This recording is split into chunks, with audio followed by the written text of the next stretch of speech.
Être coche, c'est donner un morceau de pain à celui qui a faim. C'est ouvrir sa porte.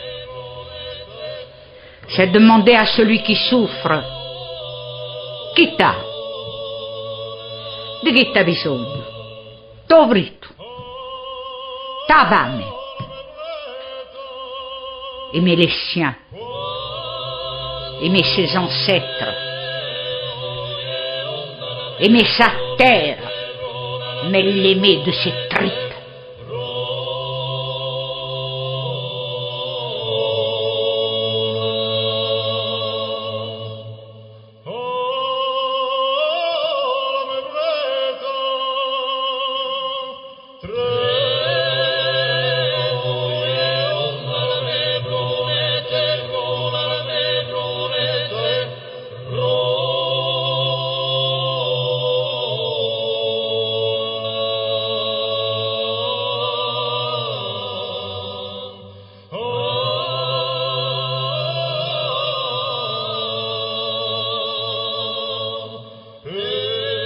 La lutte contre la spéculation immobilière, cheval de bataille des mouvements nationalistes, est aujourd'hui partagée par une grande partie de la population.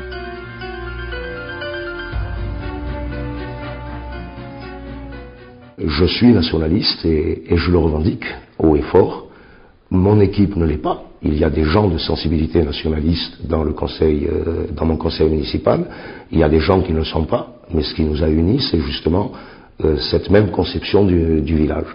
Préserver véritablement notre village pour que notre village garde une âme et ne devienne pas une de ces banlieues, même si ce sont des banlieues ajaxiennes, où finalement les gens vivent dans les lotissements sans aucune convivialité, sans aucune solidarité.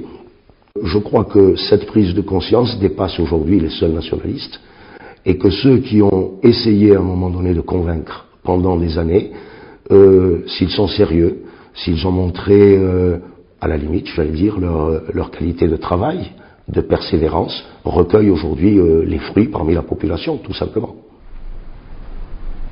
Il y a 3 ans, le maire et l'équipe municipale sortante ont donné sans aucun problème l'autorisation de lotir, là en bord de mer, sur la colline qui est en bord de mer, un lotissement de 40 villas qui allait complètement détruire le site, ce qui fait finalement la beauté et presque l'âme de Villanov.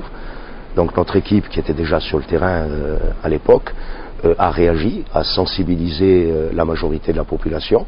Et comme il s'agissait d'un lotissement et qu'il y avait enquête publique, on a réussi à faire déplacer, ce qui est peu commun en Corse, 180 personnes à la mairie pour signer l'enquête publique et donner un avis contre. Et finalement, la commissaire enquêtrice, puisque c'était une femme, a émis un avis très défavorable grâce à notre équipe et grâce à l'aide de la population, et le lotissement ne s'est pas fait. C'est pas avec une loi qui régit l'environnement et le domaine maritime qu'on va s'opposer à la spéculation. La spéculation, c'est un problème financier. Pour résoudre un problème financier, il faut un code des investissements. Il suffit, on peut faire la liste des sites remarquables et faire ensuite, en plus, un code des investissements qui dirait, par exemple, toute acquisition de terrain dans le but d'une revente immédiate, par exemple fait couramment par les lotisseurs et les promoteurs, est interdite.